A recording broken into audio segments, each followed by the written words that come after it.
So this panel is a 2/3 wide panel. Thought it would be good for the upcoming holiday.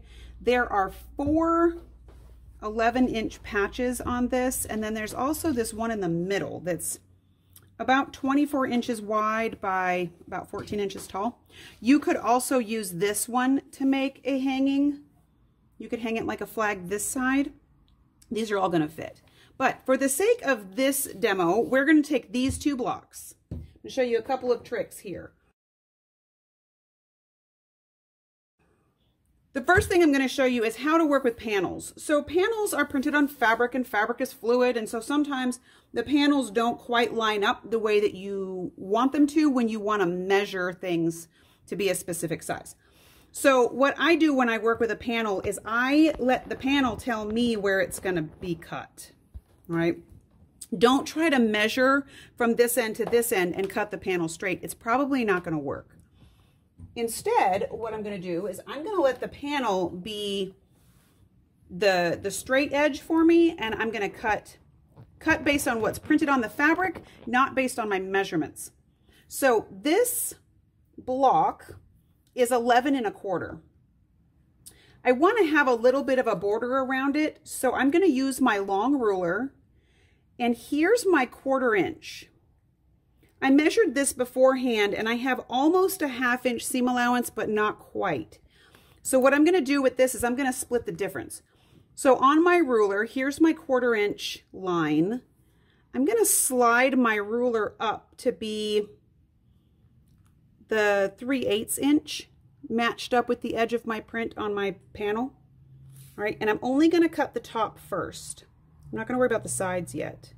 And I'm only going to cut this square first. So while my ruler is lined up on the panel at 3/8 of an inch, I'm going to cut just that one side. I'll go ahead and cut the other one too, because I'm going to make this a reversible flag. So, but what I don't want to do is try to line up my very straight ruler on my very fluid fabric and think that it's going to be straight all the way across. It's probably not.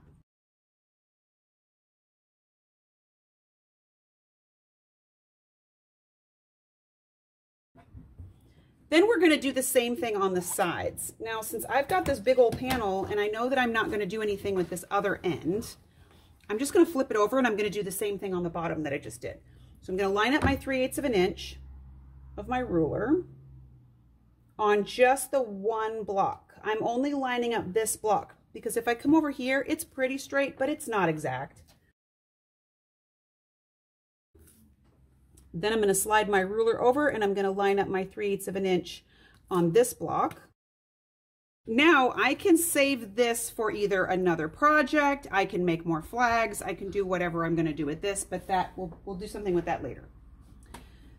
Then we're going to cut these down to be squares. So I'm going to turn this around. I'm going to cut 3/8 of an inch on the other sides of my block as well.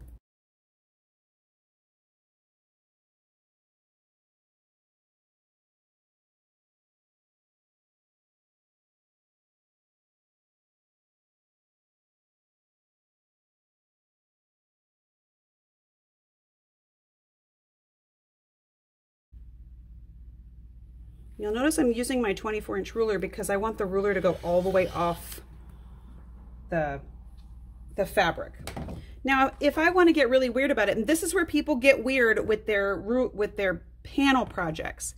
If I line this up, if I line the edge of my quilt, my ruler up with the edge of my fabric, look, it's not straight up here. See how that's kind of really far off? Don't worry about it. For this project, we're not doing very accurate patchwork. It doesn't have to be perfect, okay? So what I'm going to do is I'm going to take these two and I'm going to make this reversible. So one fabric is going to be on one side of my flag, the other fabric is going to be on the other side of my flag. A couple of reasons I'm going to do 2 layers. One, I'm going to do 2 layers so that when I put it outside, it doesn't flop too much because it is going to be windy and it's going to get wet and whatever else. But I want it to hang kind of nicely. So what I've got is a piece of Durafuse, Bosal Durafuse, that I'm going to put on the back of this.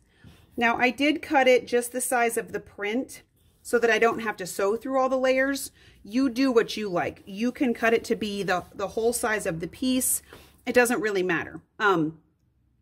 It would be more durable if I had cut this bigger, but it's okay. So we're gonna fuse to the back of one of our blocks a piece of Durafuse. This is a heavyweight, single-sided fusible stabilizer. I'm gonna fuse that to the back of this block. And then I'm also going to take my fat quarters. So I have a panel and 2 fat quarters for this project. I'm going to take one of my fat quarters, fold it in half. Your fat quarter is 22 inches this way and 18 inches this way. So on the 18-inch direction, I'm going to cut a piece of fabric that's about 4 inches wide. So I cut a 4-inch strip, and since I still want it to be 18, I can line up my ruler. I can line the fold up on the 9 down here and the 4 over here, and I can trim the whole thing all at once. All right, this measurement doesn't have to be super accurate. This is just the way that I did it. Then I took a piece of the same thing, of the Durafuse. I cut a piece that was 9 by 4, and I fused it onto 1/2 of my 4-inch strip. I'm going to take this strip, I'm going to fold it in half so that I've got my right sides together, okay? We've already fused that on there, and we're just going to sew a square around this. Okay, so we have our 2 squares. One of them has stabilizer fused to it, or interfacing fused to it, and one of them doesn't. Now, remember we talked about how when we cut these panels, sometimes they don't line up. Like if I try to line these squares up, they don't quite line up. See how they're crooked over here? So I'm going to give you some tips. If you care about these blocks lining up, I'm going to show you how to get there. We're going to zhuzh up our panel a little bit. So normally, if you wanted to do a really simple project here, you just sew around the edge, you leave an opening, you turn it right way out, and you're kind of done. We're going to do something fun instead. I'm going to take a pin, and in one of the corners where the white printing ends, I'm going to put a pin through, and then I'm going to put the pin through the other corner here. Okay, so that's going to line these 2 corners up. Okay, so we're going to put that pin there and do the same thing on this other end, and we're only going to concern ourselves with the sides right now.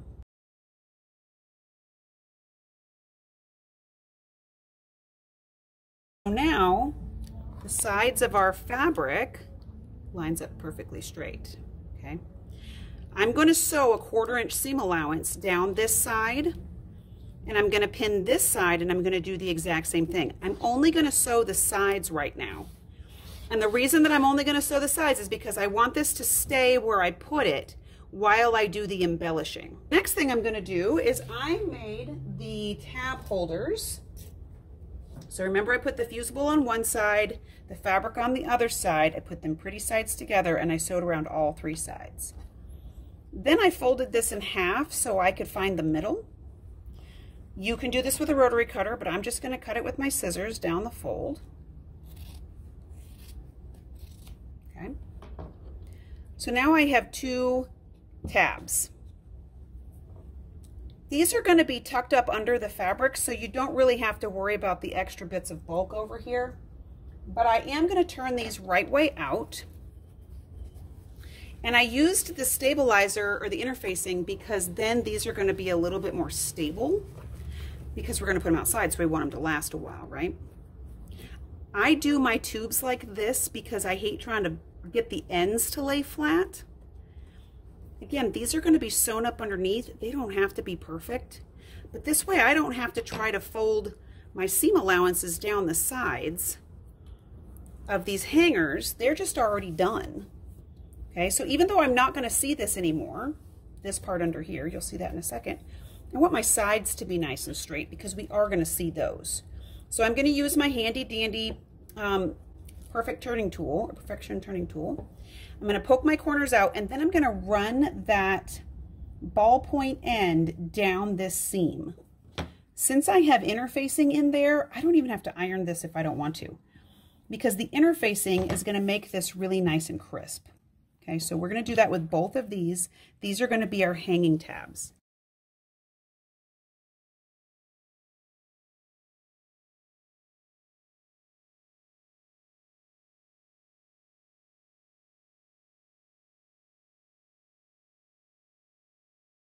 I am going to go ahead and press these just because I'm weird like that and I like everything to be nice and flat. Okay.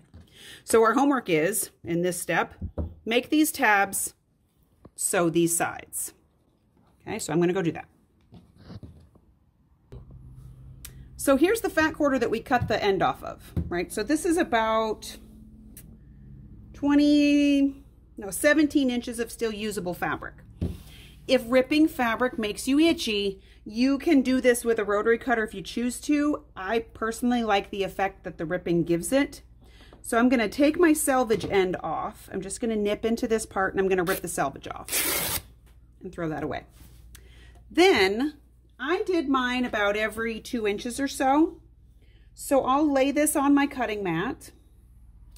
And then, so right now it's at about the 16 inch. I always rip the first part just to make it kind of an even start.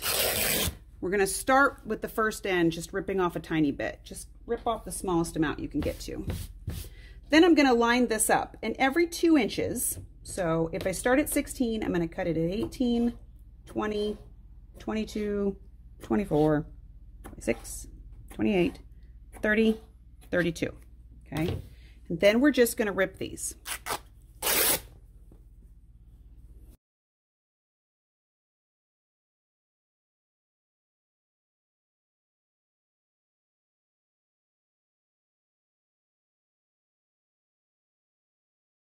I already did this with my red fat quarter, so I have those here.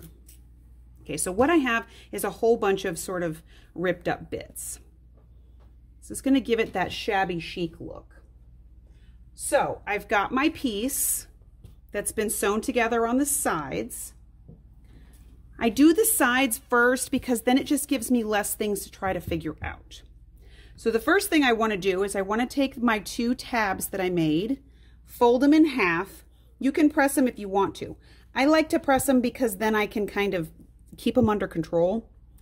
This whole piece here measures 12 inches. So if I mark the middle of my piece, right, so there's the center. If I really want to worry about where these are going to lay out, I can. So these finish 3.5 inches. So if you have a 6-inch space and 3.5 inches, the difference is like this, you've got a seam allowance over here. So what you really have is like 5.25. You can just eyeball this if you want to, or the middle, your middle is 6 inches from the center. So if here's your middle, here's the middle of that. All right. You can eyeball it. This doesn't have to be perfect, but if you have to make it perfect, you measure it out. We're going to take this piece with our raw edges up and we're going to stick it inside the pocket. Remember to stick it inside the pocket, not on the top. Okay. And I'm just going to hold those in place for right now. I've got a couple of clips. You can pin them if you choose to, but there is a lot going on there and it might be hard to get pins through all of those layers. So we're going to put both of our tabs in there. Then we're going to take our messy bits here. You can either leave them flat or you can fold them in half, depending on how you want them to look. If you want it to be more bushy and full, then fold them in half. You can even put them kind of inside of each other to make them tuck up inside like that. Okay. You're going to play with these until you find a design that you like, however you want. You can put them flat if you want less. I like the fullness of it. So the ends that are, I like to use the ends that are not ripped because they're just a little bit smoother and flatter. And we're going to layer these like this. So when I get about as many as I can hold in my hand, you can, and my tip would be to make some bundles of these and then just stay stitch them. So I'm going to go over to my machine and I'm going to sew about that far down just so that I don't have to worry about them not getting caught in the seam. So now I have a bunch of these sets of 4 just sort of stitched together. So we're going to take these and we're going to flip them over and I'm going to put them up inside between the two layers. So that's why we need just a little bit of fullness here so that we can get them up in there. That's why I sew the sides together, because then I can maneuver this without having a bunch of pins everywhere. So hold your sewn piece together like this. Take your raw edges, shove them up in the tube. Then we're going to line up these edges. I like to leave mine sticking out just a little bit because I want to make sure that I'm going to catch those stitches that we made there. And you'll notice that I made all of these the same. So I started with a red, and then I did a blue, and then I did a red, and then I did a blue. You can add white in there if you want to, but the reason I did that was because then when I put them in here, they're going to alternate. So this bag's going to be sort of like a pillowcase.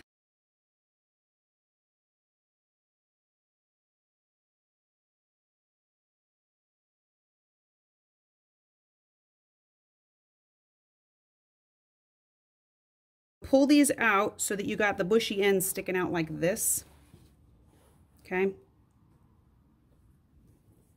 And then you can clip or you can pin these. I'm going to pin mine mostly because I don't want to have I want to make sure that the pin can stay in while I'm sewing. Where if I put clips in, I'd have to move them as I was going along. The important thing you want to make sure is happening is that your two pieces of fabric are lining up.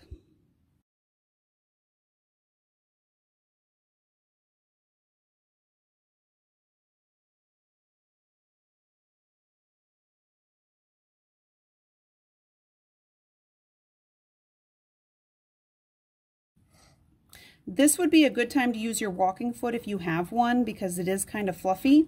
If your feed dogs work really well, then you might not need it. All right, so I'm just going to go and sew this shut. I'm going to sew the top, but I'm going to leave the space between the two tabs open for turning. Make sure you back stitch here. So I'm going to snip away just a little bit of fabric in the corners just so that they're a little bit sharper. Not a whole bunch, because we do want to be able to push these corners out real nice. And this is pretty messy. So if you feel the need to trim this away, go ahead. It's not really going to matter because it's going to be up on the inside. So I like my hemostats for doing this kind of process. I'm going to take my hemostats, I'm going to stick them down inside my point, open them up and lock them so that I can pull things through this opening easier.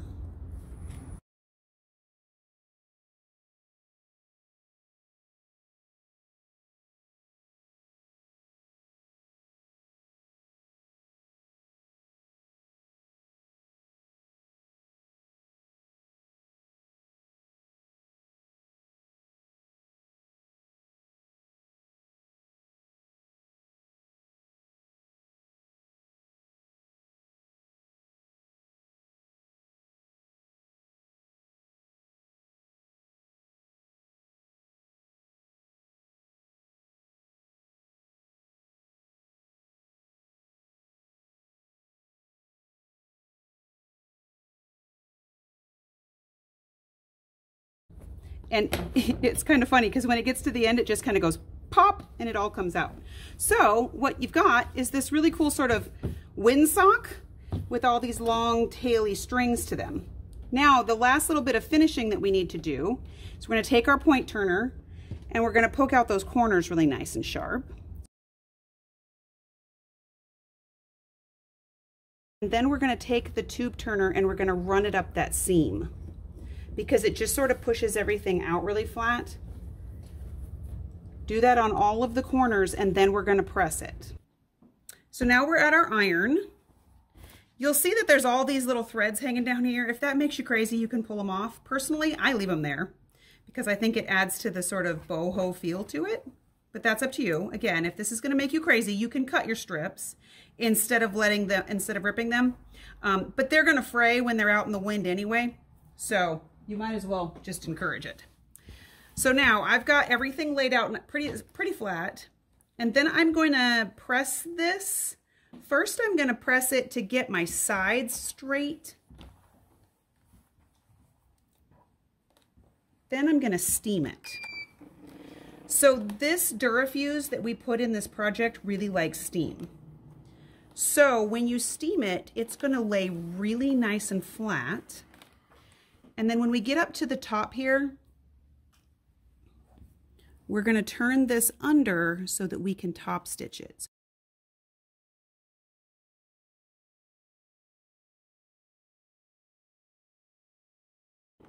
Now, if you want to, this is not absolutely necessary either, but you can top stitch all the way around your project.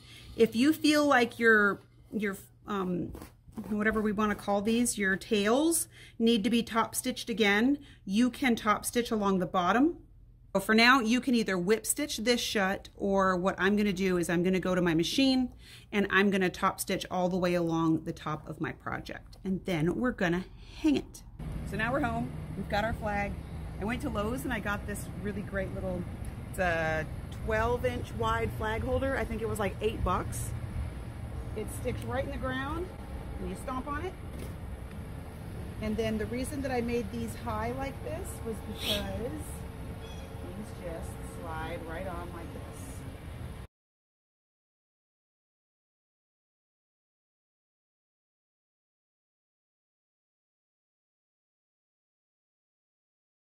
That's it. So now this will blow. It's about the right length so it doesn't touch the ground. And you can change it out as often as you want. So, there you go. Have fun. Frogger, what do you think? Frogger, hey, do you like Mommy's flag? Do you want to come look at it? It's like, nope, I just want snacks. Say bye, Frog. Say bye.